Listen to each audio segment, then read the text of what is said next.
Se você não está, o Senhor vai te fazer, amém? Vai te fazer feliz, o Senhor vai tocar o teu coração. Porque tem dias que a gente não está tão feliz assim, não é verdade? Tem dias que a gente está empurrando com a barriga, né? Tem dias que as coisas não estão indo tão bem como a gente gostaria. Mas saiba que o Senhor é aquele que toca o mais profundo no nosso coração. E Ele tira a tristeza, tira a veste de tristeza e coloca uma veste de adoração sobre as nossas vidas. Amém, igreja? Creia nisso, que o Senhor vai fazer isso nessa noite. Vamos orar para entrar nessa mensagem?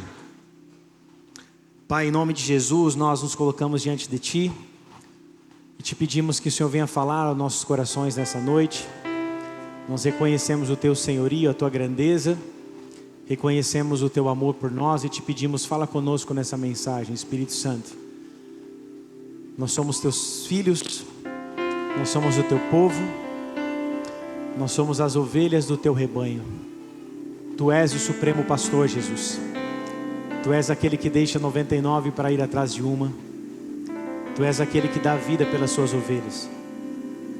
E nós queremos estar dentro do Teu aprisco, Pai. Nós queremos ouvir a Tua voz, reconhecer a Tua voz, porque as Tuas ovelhas reconhecem a Tua voz. Nós queremos ser essas ovelhas, Pai. Esses filhos que estão diante da Tua mesa, reconhecendo a autoridade, o senhorio de Jesus Cristo e o poder da Sua palavra. Por isso fala conosco, Pai. Nós abrimos espaço no nosso coração para que o Senhor entre. A casa é Tua. Espírito Santo, alcança cada vida aqui nessa noite, em nome de Cristo Jesus.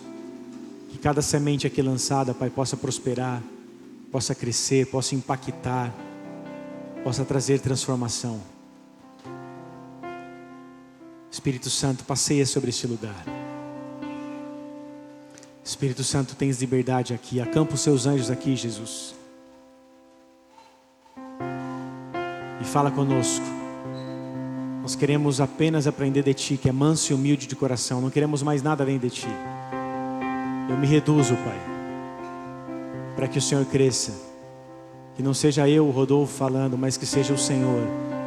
Eu me coloco como instrumento em Tuas mãos, ó Pai. Eu não tenho nada para oferecer a essa igreja. Mas o Senhor tem, Pai. O Senhor tem tudo para oferecer ao Teu povo. O Senhor já planejou esse dia. O Senhor já escolheu cada vida que deveria estar aqui. Não estamos aqui por um acaso. Por isso Te pedimos, fala conosco, Jesus.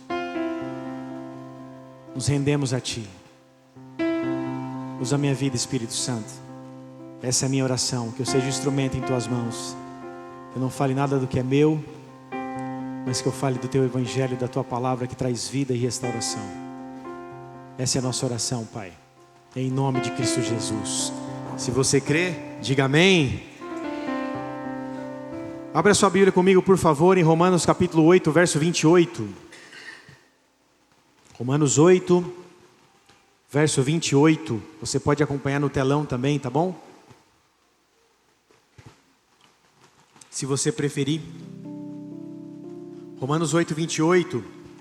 A palavra de Deus diz assim, nós vamos ler nessa versão a NVT.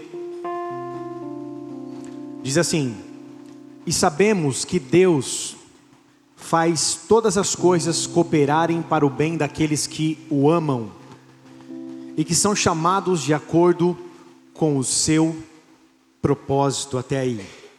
Amados, quando lemos Romanos 8, o capítulo todo, nós entendemos a profundidade desse capítulo, mas como ele não é o tema central dessa mensagem, eu quero que você entenda a respeito da palavra propósito. O tema dessa mensagem é 5 casas e um propósito. Nós vamos discorrer a respeito de 5 casas, de 5 lugares que Jesus passou com o mesmo propósito. Então a Bíblia vai nos dizer, e sabemos que todas as coisas cooperam ou contribuem para o bem daqueles que amam a Deus e daqueles que foram chamados segundo o seu propósito. A palavra propósito no grego é a palavra protesis, que significa apresentação de algo, colocar algo à vista, e o último significado significa o pão sagrado, os pães que estavam na mesa da proposição dentro do tabernáculo de Moisés. Então a raiz dessa palavra vem dos pães que estavam ali no tabernáculo, dos 12 pães que estavam dentro do tabernáculo, representando as 12 tribos ali de Israel. Por isso, olha que interessante, a palavra propósito, ela significa a apresentação de algo, ou colocar algo à vista. Então nós somos chamados de acordo com um propósito específico de Deus para cada uma das nossas vidas. Mas também existe um propósito comum para a igreja, que é glorificar o nome de Jesus Cristo e fazer com que Ele seja reconhecido e adorado entre a terra e as nações. Amém, igreja? Então nós temos um propósito como igreja, um propósito central como igreja, que é adorar o nome de Jesus, que é reconhecer o nome de Jesus Cristo e exaltá-lo por quem Ele é. Mas também cada um de nós tem um propósito específico que Ele colocou sobre nós. E esse propósito é a apresentação de algo, é algo que é colocado à vista. Então tem algo específico da parte de Deus que Deus deseja colocar à vista nas nossas vidas. Ele deseja apresentar isso para a vida de outras pessoas. E o propósito de Deus, Ele sempre irá estar acima dos nossos propósitos. A Bíblia vai dizer que os caminhos do Senhor são mais altos do que os nossos caminhos, e que os sonhos do Senhor também são maiores do que os nossos. Então nós fomos chamados para viver o propósito de Deus para nossas vidas. Só que em alguns momentos nós confundimos o propósito de Deus para nossas vidas com propósitos pessoais. Não há problema nenhum nós termos propósitos pessoais. Nós devemos ter propósitos pessoais, coisas que nós perseguimos, coisas que nós temos como objetivo. Sim, isso é legal e é importante. Você querer ter uma vida financeira estabilizada não é mal para ninguém. Isso é bom para a tua vida, é bom para a tua família. Você deve sim lutar por isso. Você se formar numa faculdade, você fazer uma pós-graduação, um MBA, doutorado, isso é legal. Você deve sim sonhar com isso, correr atrás disso. Você ter um carro, uma casa, você ter propósitos específicos para a tua família, seu filho estudar numa faculdade legal, numa escola legal, isso tudo é válido. Eu também quero isso para a minha família, eu também quero isso para a minha vida. Eu trabalho também para que isso aconteça na minha vida. Eu também acordo cedo, assim como você, 4:30 da manhã eu estou de pé todos os dias, de segunda a sexta, às vezes de segunda a sábado, correndo atrás, para trazer provisão para minha família, para trazer provisão para os meus filhos, para alcançar sonhos, para alcançar objetivos. Mas nós devemos entender que existem propósitos que Deus colocou sobre o nosso coração, e eles são sempre maiores do que os nossos. E nós não podemos limitar as nossas vidas apenas a correr atrás dos nossos propósitos. Nós não podemos limitar a nossa vida apenas a correr atrás de uma boa faculdade, de um bom emprego, de um bom salário, de um bom carro, de uma boa casa, de uma influência. Nós não podemos correr atrás apenas disso, porque todas essas coisas são passageiras. Quem está comigo, diga amém. Então nós, comumente, somos atraídos a viver de acordo com aquilo que nós sonhamos, aquilo que nós almejamos, e vivemos apenas atrás disso. Isso limita a nossa cosmovisão, isso limita a nossa visão de entender aquilo que Deus deseja fazer através de nós. Nós ficamos apenas olhando para aquilo que nós desejamos e não paramos para ver aquilo que Deus deseja fazer através de nós. Primeiro Deus deseja fazer algo em nós, e depois Deus deseja fazer algo através de nós. Por isso, eu e você fomos chamados para um propósito. Nós somos chamados para revelar Jesus Cristo. Nós somos chamados para um propósito específico para nossas vidas, que nós devemos sim buscar também descobri-lo. Nós ficamos numa dúvida tremenda quando estamos saindo do ensino médio: que curso nós iremos fazer? Se é um curso técnico, se vamos direto para a faculdade, que curso nós vamos cursar, que área nós vamos entrar, que ramo eu vou empreender, que lugar que o meu rio deve, que rio que eu devo entrar com o meu barquinho para ele navegar. Nós ficamos pensando em muitas coisas. Só que em alguns momentos nós não paramos para pensar naquilo que Deus espera de nós. Nós não paramos para pensar e orar para aquilo que Deus deseja fazer através das nossas vidas. Porque se Deus tem um propósito específico para a minha vida, e se Deus tem um propósito também para a sua igreja, eu preciso fazer parte disso, eu não quero ficar fora disso. Quem se lembra da parábola dos talentos? Se Deus nos deu um talento, ele precisa ser multiplicado, ele não pode ser colocado debaixo da terra, ele precisa ser multiplicado. E Deus, na sua infinita grandeza e majestade, Ele nos fez a sua imagem e semelhança e colocou dentro de cada um de nós um propósito específico. Nós temos um propósito comum, como eu disse, como igreja, de adorá-lo, mas também nós temos um propósito específico para as nossas vidas. Em alguns momentos nós passamos por situações difíceis que façam com que esse propósito pareça que seja apagado. As lutas, as adversidades, as dificuldades, elas podem tanto acender o teu propósito, elas podem ativar a tua vida para correr atrás do teu propósito, ou as lutas, as adversidades podem apagar a tua missão e a tua chamada. Tem pessoas que quando são sacudidas, elas reagem para frente. Tem pessoas quando são sacudidas, elas reagem e param. A maneira como elas reagem são parar no meio do caminho, elas desistem. Só que as adversidades, elas vão vir para quem reage diante delas e para quem também para diante delas. As adversidades vêm tanto para o justo como também para o ímpio. As adversidades vêm para o homem de Deus e vêm para o ateu. As adversidades acontecem, nós estamos num mundo tenebroso, amém, igreja? Jesus nos disse que nós teríamos aflições, mas que nós deveríamos ter bom ânimo, porque Ele venceu o mundo. Então o propósito de Deus, Ele é acima de tudo isso, acima das nossas adversidades, acima dos nossos problemas. Só que se eu não tiver dentro do meu coração essa lâmpada acesa, se eu não estiver queimando em meu coração em cumprir o propósito de Deus nessa terra, quando as lutas vierem, a tendência é com que essa chama se apague. E eu descarto aquilo que é precioso. Eu valorizo aquilo que é descartável e descarto aquilo que é precioso. Eu valorizo aquilo que é passageiro e descarto aquilo que é precioso que Deus colocou dentro do meu coração. Por isso, quando olhamos para a figura de Jesus, quando olhamos para o nosso mestre, nós vemos um homem, 100% homem, 100% Deus, mas nós vemos um Deus que se movia em prol de um propósito. Jesus, ele se movia e entrava em lugares específicos, em casas específicas, ele sentava com pessoas específicas, mas ele tinha um propósito: implantar o reino dos céus e manifestar o amor de Deus Pai. Jesus, cada lugar que ele estava, ele tinha esse propósito de glorificar o nome do Pai, que o Pai fosse glorificado através do Filho. Então nós vamos discorrer aqui sobre 5 lugares, sobre 5 casas que Jesus foi, frequentou, passou por esses lugares. A primeira está lá em Lucas capítulo 8, verso 51. Jesus na casa de Jairo.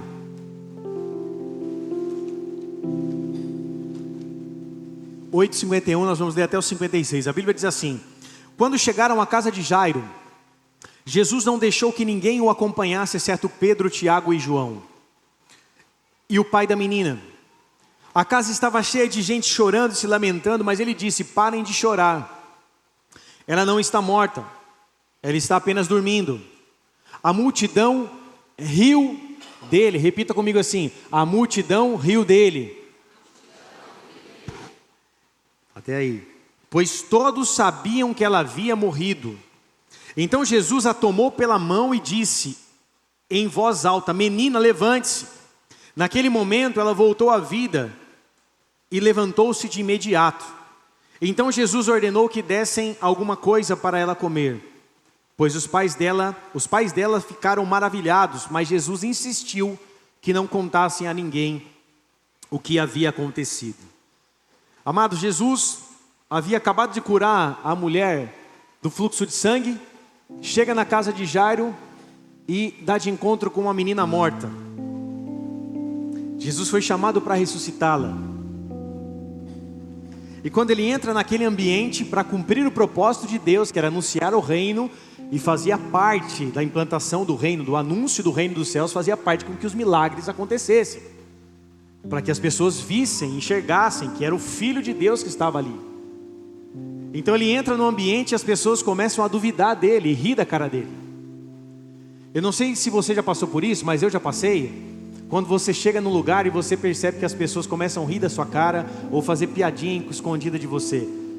Se você já passou por isso, você sabe que isso é uma sensação muito ruim, não é? Quando você chega no lugar e você percebe que as pessoas estão fazendo piada na sua cara, ou que as pessoas estão te zoando, e você chega e você fica igual um pastel ali, com a cara de pastel, sem saber, com aquele sorriso amarelo, sem saber o que está acontecendo, mas você sabe, sente que estão falando de você. E Jesus chega no meio daquele lugar com um chamado, ele foi convocado para estar naquele lugar. E ele chega, dá de encontro com zombaria, ele dá de encontro com descrença, ele dá de encontro com pessoas duvidando e rindo quando ele disse que a menina estava dormindo. Amados, nós estamos falando da minha pessoa, de você e de mim entrando numa casa e as pessoas dando risada na nossa cara. Nós estamos falando do Jesus, do Senhor dos Senhores, o Rei dos Reis, o Criador dos céus e da terra, entrando no lugar onde ele estava sendo atacado pelo desprezo, pelo completo desprezo e zombaria. E ele entra e permanece, porque o propósito era maior de ele estar ali. Ele não estava ali porque ele foi convidado apenas para fazer uma média. Ele estava ali porque tinha um propósito, e o propósito era ressuscitar a filha de Jairo, para que o nome de Deus fosse glorificado, para que o nome do Deus Pai fosse glorificado no Filho. Então ele entra naquele ambiente e não dá ouvidos para aquele ambiente, porque o propósito era maior do que a zombaria, do que a descrença. Quantas vezes nós paramos no meio do caminho, no meio dos propósitos que Deus colocou em nós, porque nós vemos uma pessoa fazendo piada da gente, ou porque uma pessoa zombou da nossa cara, ou porque falaram de nós, e nós paramos, não vai dar mais, isso não é para mim. Eu fui tentar fechar aquele negócio, o cara riu da minha cara, falou que não tem experiência. Eu fui apresentar aquele projeto e falaram que ele é raso, riram da minha cara, zombaram da maneira como eu tentei me comunicar. E a gente para no meio do caminho pelas críticas das pessoas. Nós paramos muitas vezes de viver o propósito de Deus por causa das pessoas que estão tacando pedra naquilo que Deus colocou em nossas vidas. Só que você precisa entender que todas as vezes que Deus coloca um propósito na tua vida, ele vai ser sempre maior do que você mesmo. E por ser maior do que você, vai exigir de você fé para viver isso. Vai exigir de você fé para viver o milagre, para viver aquilo que talvez os seus olhos não sejam capazes de enxergar. Vai exigir de você algo que somente Deus pode fazer, e essa fé não pode ser roubada do teu coração. Quando Deus coloca um propósito no teu coração, Ele vai exigir de você fé para que você cumpra esse propósito. Você não pode parar no meio do caminho, por causa daquilo que as pessoas estão dizendo da tua vida. As vozes de escárnio sempre vão perseguir aqueles que têm propósito. As vozes de Satanás sempre vão se levantar contra a sua chamada. As vozes de Satanás sempre vão se levantar contra quem você é em Deus. Satanás sempre vai se levantar tentando te derrubar através das palavras, porque é dessa forma que ele afeta as tuas emoções. É dessa forma que ele consegue parar aquilo que Deus tem para a tua vida. E quantas vezes você e eu demos ouvidos às vozes de Satanás e paramos um projeto, paramos um negócio, paramos uma faculdade, paramos um curso, paramos algo que Deus colocou no nosso coração. E Satanás é tão sutil que às vezes as vozes são das pessoas que você mais ama. Ele é tão sutil que às vezes as vozes são das pessoas que estão mais perto de você. A Bíblia não cita quem riu de Jesus, mas com certeza tinha pessoas que Jesus conhecia naquela casa, que riram dele. Por isso nós não podemos dar ouvidos às vozes exteriores, às vozes que tentam parar aquilo que Deus colocou no nosso coração. Nós precisamos ouvir a voz do Pai, estarmos conectados com a voz do Deus Pai, para cumprirmos o propósito que Ele colocou na nossa vida. Aquilo que Ele colocou nas nossas vidas, se nós tivermos fé, irá se cumprir, porque Deus não é homem para que minta, e nem filho do homem para que se arrependa. Amém, igreja? As pessoas podem rir da sua cara, as pessoas podem duvidar de você, mas elas têm que se calar diante dos seus frutos. elas podem te questionar, não gostar de você, mas diante dos seus frutos, elas têm que se calar. E pelos frutos nós somos conhecidos. Pelos frutos nós somos conhecidos. Nós precisamos entender que o propósito, ele exige de nós fé e perseverança. Não parar no meio do caminho. Não parar diante do primeiro obstáculo. Não parar no meio da primeira crítica. E também diante do primeiro elogio. Porque se as críticas te derrubam, os elogios eles te iludem. Mas aqueles que estão vivendo o propósito de Deus, estão caminhando para glorificar o nome daquele que os chamou. Não para agradar as pessoas. Nós estamos caminhando para glorificar o nome daquele que nos tirou das trevas e nos trouxe para o reino de paz, no reino da sua presença. Amém, amados? Por isso, eu e você temos que ter a certeza que mesmo em meio às crises, às adversidades, todas as coisas cooperam para o bem daqueles que amam a Deus e daqueles que foram chamados segundo o teu propósito. Se Deus nos chamou, Ele tem um compromisso conosco. E Ele vai cumprir. E nós precisamos caminhar, não parar e continuar caminhando. Jesus foi lá e curou a filha de Jairo. Ele cumpriu o propósito. Ele não parou em meio às vozes, Ele não parou em meio às críticas. Ele cumpriu o propósito, que era trazer cura e vida para a vida daquela menina. Segunda casa que Jesus entra, está lá em Lucas capítulo 5, verso 17. A Bíblia diz assim, nós vamos ler até o 20.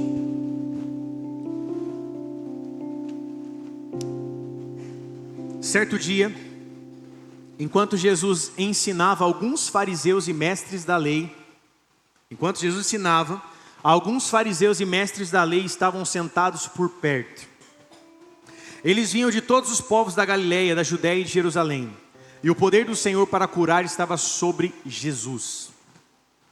Alguns homens vieram carregando um paralítico numa maca. Tentaram levá-lo para dentro da casa, até Jesus, mas não conseguiram, por causa da multidão. Então subiram ao topo da casa e removeram uma parte do teto. Em seguida, baixaram o paralítico na maca até o meio da multidão, bem na frente dele. Ao ver a fé que eles tinham, Jesus disse ao paralítico: homem, seus pecados estão perdoados até aí. Jesus estava numa casa, tinha muitos fariseus e muitos mestres da lei que iam até ele, saíam de todas as circunvizinhanças, todos os povoados, iam até ele para ouvir aquilo que eles tinham para falar. Mas só que a Bíblia diz o quê? Que o poder para curar enfermos estava sobre Jesus. Eles iam ali para tentar questionar, tentar pegar Jesus de alguma coisa, tentar pegar Jesus de alguma fala, tentar de alguma forma constranger Jesus, colocar Jesus numa saia justa. Em algum momento eles queriam pegar Jesus de alguma forma para chamar ele de alguém que estava blasfemando contra Deus. E no meio desse ensino, desse culto de ensino, se nós podemos dizer assim, Jesus estava ensinando, o teto se abre. A casa não era como nós temos casas hoje, as casas eram menores, né, os tetos menores, feitas ali praticamente de sapê ou de folhas ali específicas da região, o teto. Eles abrem o teto, descem a maca com os homens amigos desse paralítico, descem o paralítico bem na frente de Jesus. Jesus estava diante de alguém que precisava de cura. E no meio daquela multidão, se você for ler o meio daquela galera toda, aquele povo todo, você quando lê o texto todo, você entende que também os mestres da lei, os fariseus, começaram a questionar Jesus. Mas quem é esse aí para perdoar pecados? Quem é esse aí que pode dizer para as pessoas que os seus pecados são perdoados? Quem ele pensa que é? Jesus estava ensinando e novamente sofre questionamentos. Jesus perdoa os pecados do paralítico e diz para ele: levanta e anda. E faz com que aquele homem voltasse a andar e que todos tivessem ali a oportunidade de ver a glória do Deus Pai manifesta através do Filho. Jesus estava manifestando o milagre para que todos vissem, e mesmo assim os fariseus continuavam com seus olhos fechados. eles não conseguiam ver a glória de Deus na vida de Jesus Cristo e nos frutos de Jesus Cristo, porque o seu coração estava duro. Nós precisamos ser um povo que deve estar nesse lugar onde Jesus está, nessa mesa onde Ele está curando, nessa mesa onde Ele está transformando, nessa mesa onde Ele está restaurando. Só que tem alguns momentos que nós vamos precisar de força, de alguns amigos para nos levar a esse lugar. Nós vamos precisar de pessoas que te levam para o lugar de propósito. Por isso que eu sempre digo, você precisa ter pessoas que te aproximam de Deus. Você precisa participar de uma célula, você precisa ter vínculo, ter aliança com pessoas. Você precisa conhecer pessoas no meio da igreja. Não dá para andar sozinho. Você precisa ter amigos que vão ser mais chegados do que irmãos para a tua vida, que vão te ajudar, porque nem sempre você está tão firme. Tem dias que você está cansado, tem momentos que você pensa em desistir, e é nesse momento em que ter amigos de propósito, são esses amigos que te seguram, como esses amigos seguraram esse homem numa maca, e levaram ele pelo teto da casa, e disseram: não, você não pode andar, a cura está lá, então eu vou te levar onde tem a cura. Você não pode ir sozinho, mas eu vou ser instrumento de Deus na tua vida para te levar onde a cura está. Eu e você precisamos de amigos que nos levem para o lugar onde nós vamos estar diante de Jesus Cristo. Então, se você tem um amigo que pega no seu pé, que cobra para você vir na igreja, se pergunta se você está lendo a Bíblia, esse amigo pode ser seu discipulador, pode ser seu líder. Se você tem pessoas que zelam pela tua vida, glorifique a Deus por isso. Glorifique a Deus a quem te manda mensagem para você vir na igreja, para você ir numa célula. Glorifique a Deus pelas pessoas que querem que você esteja perto das coisas do céu. Às vezes as pessoas, o líder de célula manda uma mensagem para a pessoa vir para a igreja, ela nem responde. Manda uma mensagem para a pessoa vir para a célula, ela nem responde. Ela está como se não estivesse nem ligando porque as pessoas estão falando. E nós precisamos ser aqueles que têm amigos que nos levam, que nos conectam ao propósito. Pessoas que nos pegam pela mão e falam: ó, você está vacilando, você está ramelando, você está muito Zé Ruela, está folgando demais, está falando coisa que não deve, está pensando coisa que não deve pensar. O seu pensamento, as suas falas são totalmente antibíblicas. A gente precisa de amigo de verdade, de pessoas que falem na nossa lata que você está sendo influenciado pelo próprio Satanás. Eu estou vendo Satanás falando através da sua boca, porque é melhor as feridas daqueles que são leais do que os beijos daqueles que querem passar talquinho no seu rosto. É melhor você ter uma pessoa que chacoalha você e fala assim: ó, cara, você está vacilando. Não é, você, põe a bolinha no chão que você não é tudo o que você está pensando, não. Olha para a cruz. Alguém que te pega e fala: olha para a cruz, cara, olha para Jesus. Você que é casado, você sabe que a tua mulher é a que mais que chama a tua atenção. Por quê? Porque a gente como homem é vacilão mesmo, tem hora. Esquece as coisas, vai fazer as coisas, não faz direito. Daí a mulher chega e fala: ô irmão, ô marido, fazendo essa coisa aí, marido, tem que fazer tal coisa. Não é verdade, né? Parece que a gente está meio desconectado na caixa do nada, tem hora. Só que tem homem que entra na caixa do nada e fica anos na caixa do nada, né? Fica, caixa do nada, caixa do nada. E aí a mulher tem que, ô irmão, vamos aí, cara. Você tá paradão aí, vai procurar um emprego, não vai? Aí, como é que é? Tem que fazer compra aí, ó. A conta de luz está chegando, e aí, como é que vai fazer? Vamos mexer esse doce. E aí tem homem que fica bravo: ai meu Deus, minha esposa está pegando meu pé, porque isso, porque aquilo. Mas sua esposa é a pessoa que mais quer o bem da tua vida, cara. Se você que é homem não consegue ouvir a tua esposa, você não vai conseguir nem ouvir o pastor, nem o presidente da república, nem o embaixador. Você não vai conseguir ouvir ninguém. Se você não ouve a tua esposa, você não ouve mais ninguém, cara. Porque a tua esposa é a pessoa que mais quer o teu bem na face da terra. Porque ela te ama. E ela, apesar dos seus defeitos, continua cuidando de você e zelando por você. E às vezes tem homem que quer ser um macho alfa. Não, quem manda sou eu. Aqui, não sei isso, aquilo, não sei o quê. Vai pro futebol com os amigos, volta à tarde. Vai pro churrasco com os amigos, volta à tarde. Ah não, isso aqui em casa. Depois perde o casamento, não sabe por quê. A mulher vai perdendo admiração pelo cara, porque é só navalhada, não acerta uma. Vou te falar uma coisa, homem. A mulher não quer só um homem que pague as contas. A mulher quer um provedor em todas as áreas.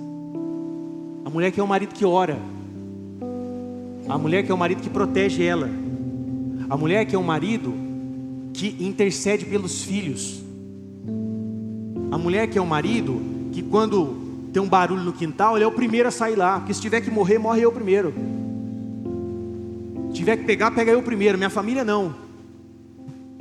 A mulher quer um cara que seja provedor de todas as situações. Que quando a situação tá difícil, quando a mulher que é emocional está, ai meu Deus, vai acabar o mundo agora. O homem chega e fala, calma minha filha. O pai está aqui. Fica tranquila. Deixa que eu resolvo. Às vezes você não sabe nem o que você vai fazer. Você fala, e agora lascou. Vou mandar mensagem para o pastor, vou procurar no Google, eu não sei. Mas você dá um jeito. Porque homem é aquele que resolve. Ele vai lá e resolve. Amém ou não? Queridos, eu nem sei porque eu estou falando isso, mas eu vou voltar aqui para essa história bíblica aqui. Nós estávamos lá falando de amigos, né? Por isso que eu falei da mulher. Você precisa ter esses amigos, cara, que te colocam no lugar onde Deus está, cara. Que te consigam falar uma verdade mesmo. Igual quando eu encontro o Bruno, ó, você está barrigudo, cara. Você está fazendo nada. Tem que falar, tem que ser verdadeiro. Pô, cara, você está preguiçoso, hein, velho? Você é tão preguiçoso, não faz nada, só reclama. Cara. Você está preguiçoso, cara. Você tem que ter alguém que fale uma verdadinha para você. Alguém que fale assim, em amor, né? Não para te humilhar, mas em amor. Você sabe quem fala em amor para você. E qual que é a nossa parte? Ter humildade para receber. Puxa, cara, é verdade, ele está falando a verdade. Minha esposa está falando a verdade mesmo, eu preciso mudar. Vocês estão aí, amém, igreja? Por isso, nós somos esse povo que precisa ter pessoas que vão nos levar onde Jesus está, nesse lugar de propósito. Nesse lugar de propósito. Nesse lugar onde, quando um amigo nos leva à presença, quando um amigo nos leva para um retiro, um amigo nos leva para uma célula, nos leva para um culto, fica falando de Jesus, manda música, manda versículo, dá um livro. Quando eles estão fazendo isso, eles estão nos levando para um lugar de propósito. E a gente precisa ter pessoas assim para andar com a gente. Não estou querendo dizer que você não pode ter amigo que não é crente. Você pode ter amigos, você pode ter pessoas que você conhece, que você ama, da tua família. Você pode ter. Mas você também precisa ter pessoas que são relacionamentos de aliança, que estão caminhando no mesmo propósito que você. Tem pessoas que têm a casa cheia de amigos, mas quando esses amigos vão embora, os amigos vão embora vazio e a pessoa continua vazia. Agora, quando você tem amigos de propósito, você fala de tudo, do Corinthians, do São Paulo, da NBA, do esporte, disso e aquilo. Você fala o que for, mas chega um momento que todo mundo para falar do Mestre. Todo mundo para falar de Jesus Cristo. Todo mundo para falar das coisas do reino. Sabe quando você encontra um amigo crente? Faz tempo que você não vê. No começo você começa a compartilhar as lutas. Ah, irmão, estou passando isso, por aquilo. Mas daqui a pouco você lembra de um texto bíblico. Os dois começam a viajar na presença de Deus. E é esse povo, esses amigos que você tem que ter. Esses amigos que realmente te levam a viver as coisas de Deus em profundidade. Amém ou não? Afaste das pessoas que andam sem propósito. Afaste-se das pessoas no qual o propósito da vida dela é destruir as outras. Se afasta, cara. O que você está fazendo lá? O que você está fazendo num lugar onde as pessoas só querem destruir as outras?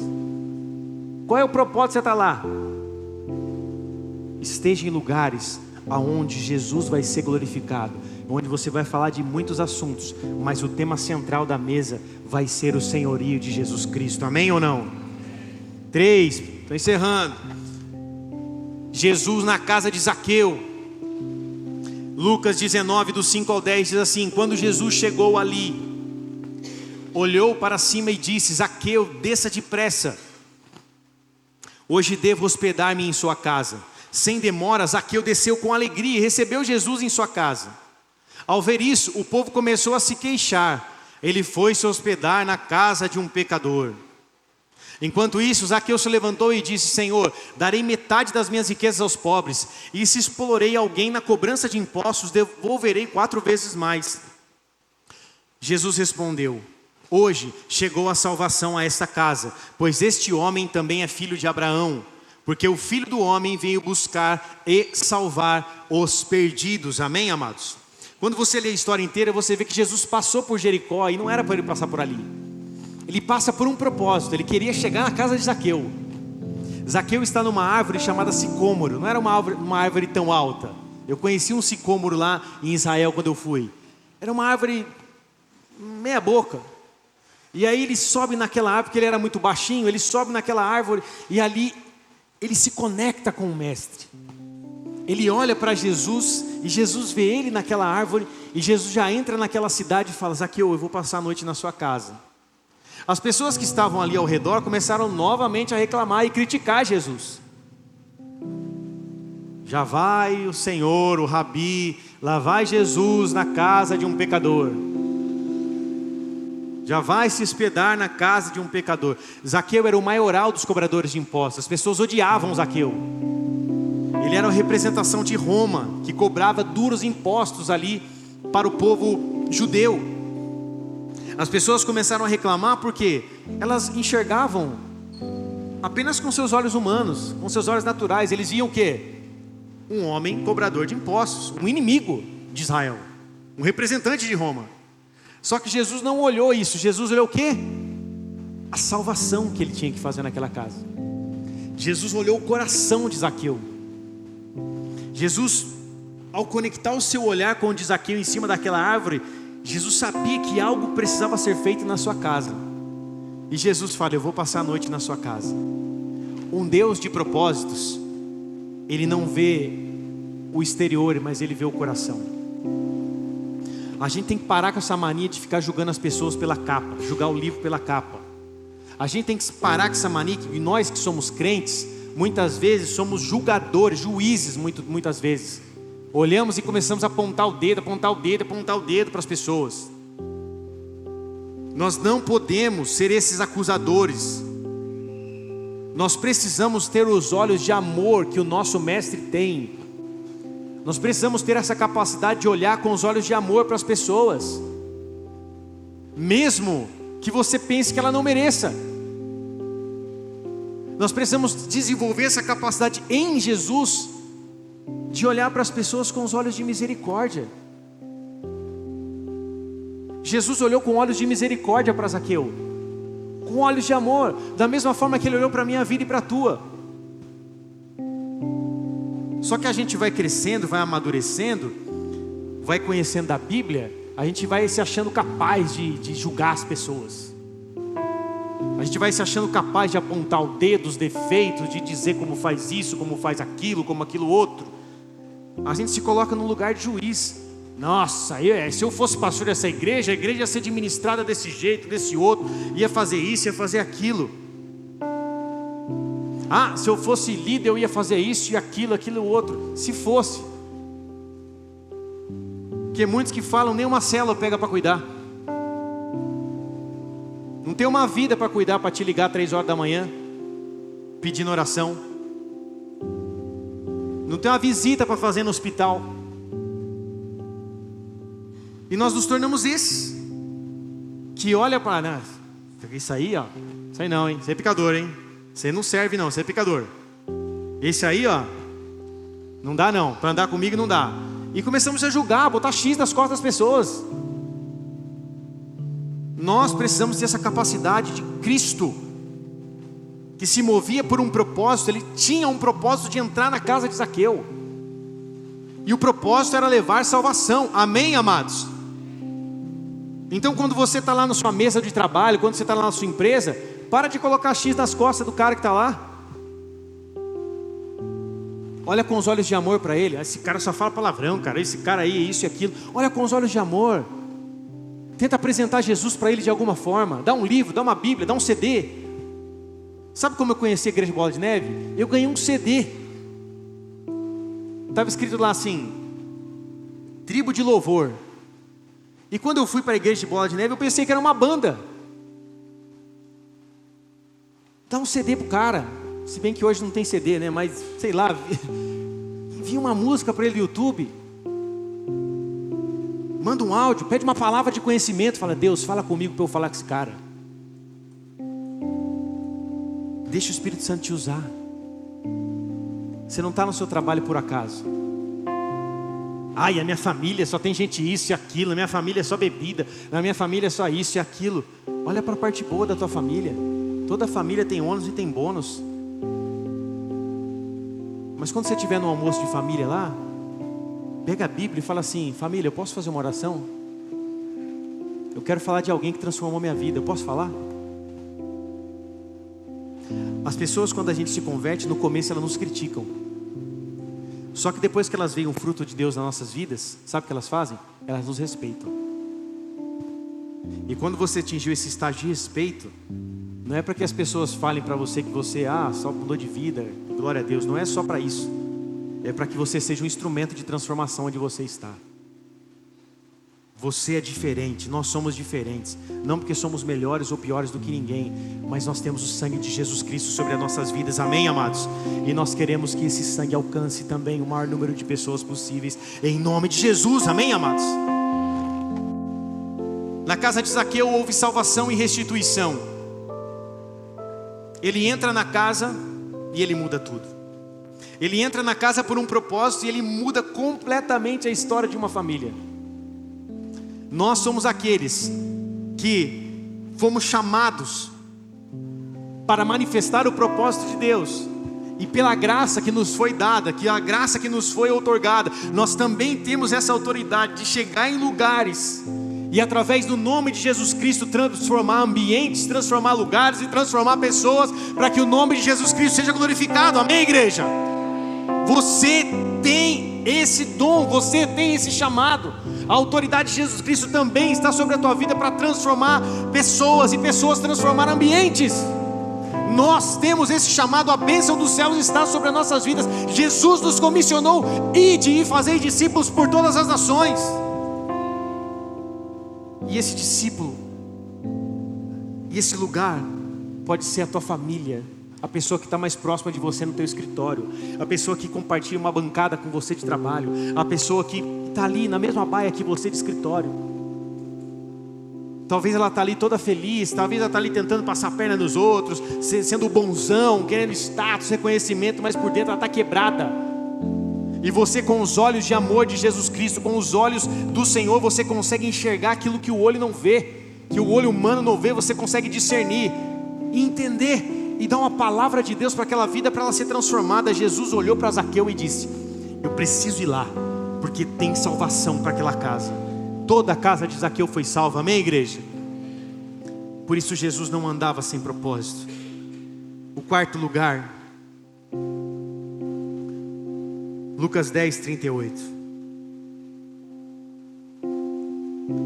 Jesus e seus discípulos seguiram viagem e chegaram a um povoado onde uma mulher chamada Marta os recebeu em sua casa. Sua irmã Maria sentou aos pés de Jesus e ouviu o que ele ensinava. Marta, porém, estava ocupada com seus muitos afazeres. Foi a Jesus e disse: Senhor, não o incomoda que minha irmã fique aí sentada enquanto eu faço todo o trabalho? Diga-lhe que venha me ajudar. Mas o Senhor respondeu: Marta, Marta, você se preocupa e se inquieta com todos esses detalhes. Apenas uma coisa é necessária. Quanto a Maria, ela fez a escolha certa, e ninguém tomará isso dela. Jesus chega em Betânia, está ali na casa de Marta e Maria. Lázaro não é citado nessa mensagem aqui. Nesse momento, Jesus senta para ensinar e Maria corre para os pés dele. Só que Marta estava preocupada em servir as mesas, em cuidar da arrumação da casa. E Marta vai questionar Jesus, dizendo: Senhor, o Senhor não se preocupa? Ela está aí sentada aos seus pés enquanto eu estou aqui ocupada. E Jesus olha para Marta com os olhos de amor, com todo amor. Jesus olha para ela e fala: Marta, Marta, você se preocupa e inquieta com todos os detalhes, mas apenas uma coisa é necessária. Na correria do dia a dia, amados, a inquietação, a preocupação,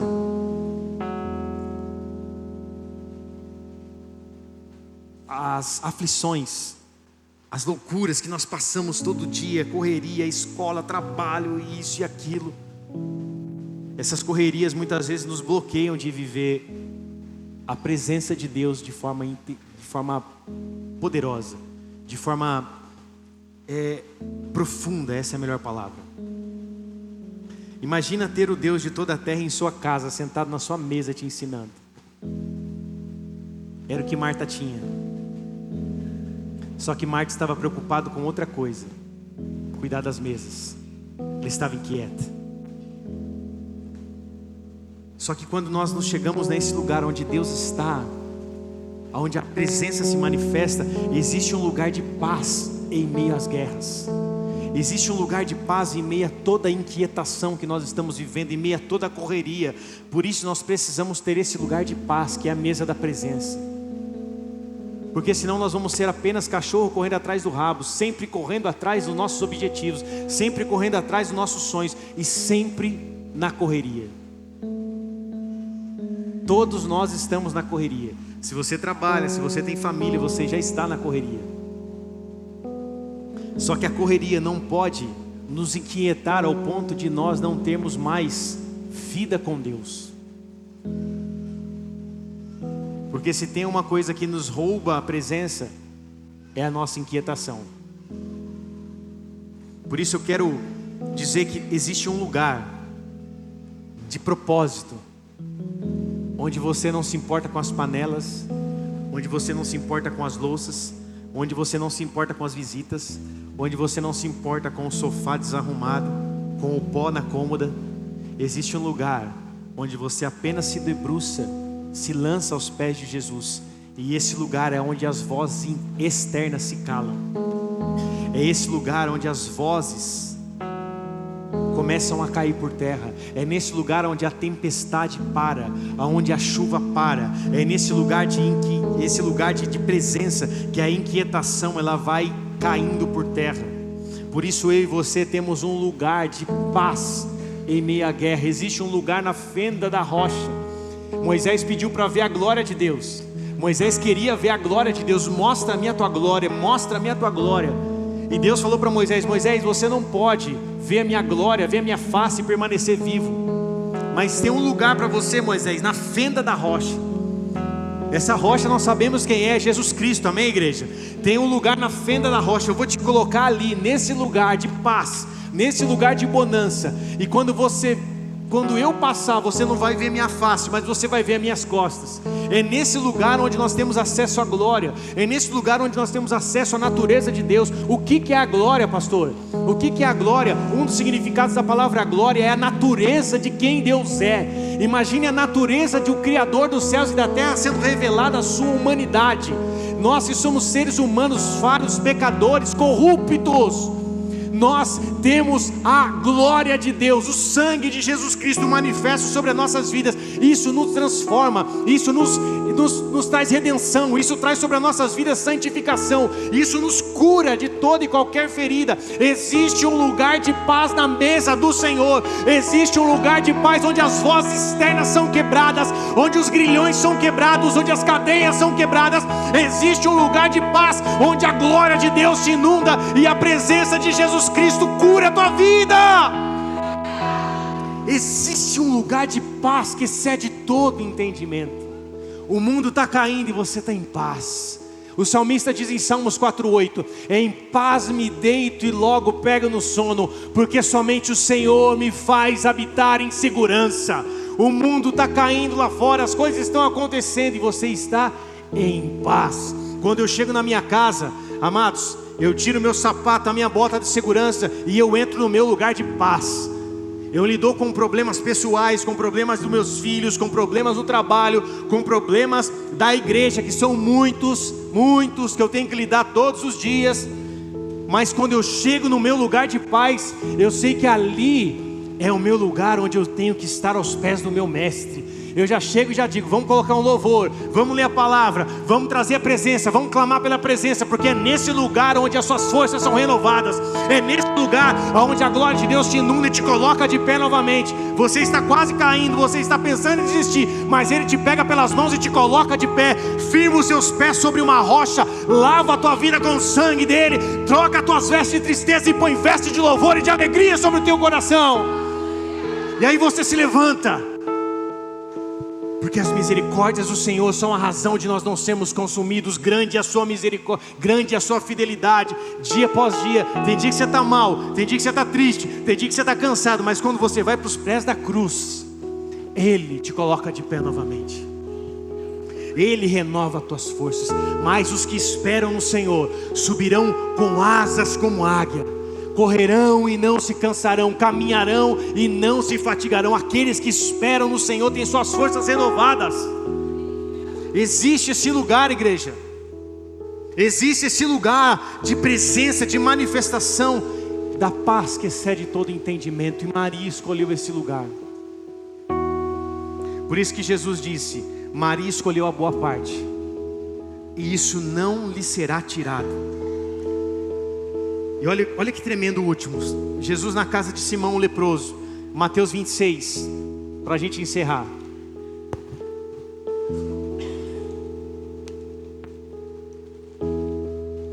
Versos 6 ao 13. Enquanto isso é em outro momento, tá? Enquanto isso, Jesus estava em Betânia na casa de Simão o leproso. Quando ele estava à mesa, uma mulher entrou com um frasco de alabastro contendo um perfume caro e derramou o perfume sobre a cabeça dele. Ao ver isso, os discípulos ficaram indignados. Que desperdício! Disseram. O perfume poderia ter sido vendido por um alto preço e o dinheiro podia ter dado aos pobres. Jesus, sabendo do que falavam, disse: por que criticam essa mulher por ter feito algo tão bom para mim? Vocês sempre terão os pobres em seu meio, mas nem sempre terão a mim. Ela derramou este perfume em mim, a fim de preparar o meu corpo para o sepultamento. E eu lhes garanto, onde quer que as boas novas sejam anunciadas pelo mundo, o que essa mulher fez será contado, e dela se lembrarão. Amados, quem é essa mulher? João 12 fala quem é essa mulher. João 12, verso 1 ao 3 diz assim: 6 dias antes de começar a Páscoa, Jesus chegou em Betânia, onde morava Lázaro, o homem que ele havia ressuscitado dos mortos. Preparavam um jantar em homenagem a Jesus. Marta servia e Lázaro estava à mesa com ele. Então Maria pegou um frasco de perfume caro, feito de essência de óleo aromático, ungiu com ele os pés de Jesus e os enxugou com os cabelos. A casa se encheu com a fragrância do perfume. Cada escritor relata de uma forma, mas os dois são o mesmo momento. Esse momento onde Maria derrama o óleo, derrama o vaso de alabastro aos pés de Jesus Cristo, lava a sua cabeça, mostrando a verdadeira adoração. Na verdade, esse é um primeiro momento em Mateus 26, e esse é um segundo momento. Muitos confundem dois momentos, que é aquela mulher que lavou os pés de Jesus com as lágrimas e enxugou com os cabelos. Esse sim é um segundo momento, esse é um terceiro momento. Esse é um momento em que, quando Maria está aos pés de Jesus, Na mesa, muito provavelmente, Lázaro não havia sido ressuscitado ainda. Já em João 12, talvez, muito provavelmente, segundo os teólogos aqui, Lázaro já havia sido ressuscitado, porque a Bíblia fala em João capítulo 11 sobre a ressurreição de Lázaro, e em 12 fala sobre eles à mesa. Então são dois momentos. Primeiro, Maria está aos pés de Jesus, e depois, no segundo momento, já com Lázaro ressuscitado, Maria também está aos pés de Jesus, derramando o nardo puro, derramando ali o frasco de óleo, frasco de perfume caro, a essência de óleo aromático, como a Bíblia diz, derramado aos pés de Jesus. Então são dois momentos e a mesma pessoa, a mesma Maria. Vocês estão comigo? Amém ou não? E Maria, primeiro Jesus fala que aquilo que ela fez de estar aos pés de Jesus, aquele momento, aquilo não seria tirado dela. Aquilo que ela fez não seria tirado. E o segundo momento, Maria também é lembrada por Cristo, porque ela derrama uma adoração, amados, que o perfume daquela adoração, que ele lava os pés de Jesus, o perfume daquela adoração enche toda a casa. Quando nós temos um propósito de estarmos diante de Jesus Cristo, nós não nos importamos com o que as pessoas vão dizer ao nosso redor, porque as pessoas diziam, podia ter pego esse dinheiro, podia ter pego esse óleo e vendido. Alguns dizem que foi Judas que disse isso, e alguns textos falam que Judas Iscariotes falou, podia ter sido dado aos pobres esse óleo. Só que Maria não se importa com o valor das coisas, Maria não se importa com o valor ali do óleo, ela se importa apenas em encher aquele lugar de adoração. Ela se importa em derramar aquilo diante do seu mestre e diante do seu Senhor. O propósito de Maria era adorar a Deus. O propósito de Maria era adorar Jesus Cristo. Tanto quando ela estava na mesa ouvindo, ela tinha o propósito de receber do mestre. Assim também quando ela estava na mesa derramando o óleo, derramando o nardo puro, derramando essa essência de óleo fresco, aromático, ela também tinha o mesmo propósito, a adoração. Maria, que escolheu a boa parte, foi lembrada, e para sempre será lembrada, como em Mateus 26, verso 13 diz, eu lhes garanto, que onde quer que as boas novas sejam anunciadas pelo mundo, o que essa mulher fez, será contado, e dela se lembrarão. Quando nós temos um propósito no nosso coração, quando nós temos um propósito de Deus sobre o nosso coração, esse propósito atinge gerações. Esse propósito atinge não apenas as nossas vidas, mas atinge aqueles que estão ao nosso redor e aqueles que virão após a nós. 2000 anos se passaram e nós estamos falando da mesma Maria, que no primeiro momento escolhe estar aos pés de Jesus para aprender dele, e no segundo momento escolhe derramar o óleo fresco, o nardo puro, um perfume caro nos seus pés, a fim de adorar aquele que era, aquele que era, que é e aquele que há de vir. O propósito de Maria era honrar a Deus, e esse é o nosso propósito como igreja. Eu quero encerrar isso dizendo, nessa última casa que fala sobre Maria, na casa onde ela derrama o óleo fresco nos pés de Jesus, o propósito da igreja é fazê-lo conhecido e adorado. O propósito da igreja, o propósito central da igreja é fazer com que a glória de Deus alcance não apenas o lugar onde nós estamos, mas alcance gerações. Deus nos alcança para alcançar nossos filhos, para alcançar nossos netos, para alcançar nossos bisnetos e assim sucessivamente. Por isso o propósito de Deus, ele é sempre maior do que os nossos. E o propósito de Deus, ele não se finda em nós, ele começa em nós. O propósito de Deus começa nas nossas vidas, e o desejo do Pai é ecoar por todas as gerações. O propósito que Deus colocou no teu coração, o propósito que Deus colocou sobre a tua vida, é para que você adore o nome dEle, para que você apresente o teu vaso de alabastro, que você apresente o teu óleo de nardo puro, de perfume precioso, e derrame aos pés dEle, porque não há nada tão precioso diante de quem Jesus Cristo é. Não há nada tão precioso diante de quem Ele é.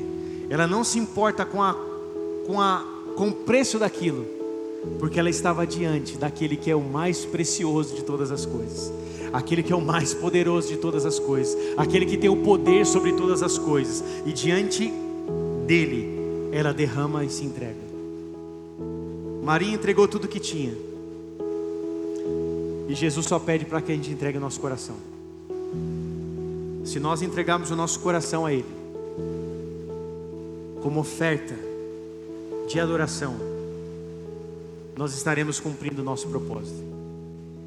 Então a chamada de Deus para nossas vidas agora, nessa noite, é para que eu e você viemos glorificar quem Ele é, e que esse seja o propósito central das nossas vidas. Feche seus olhos, cubra sua cabeça.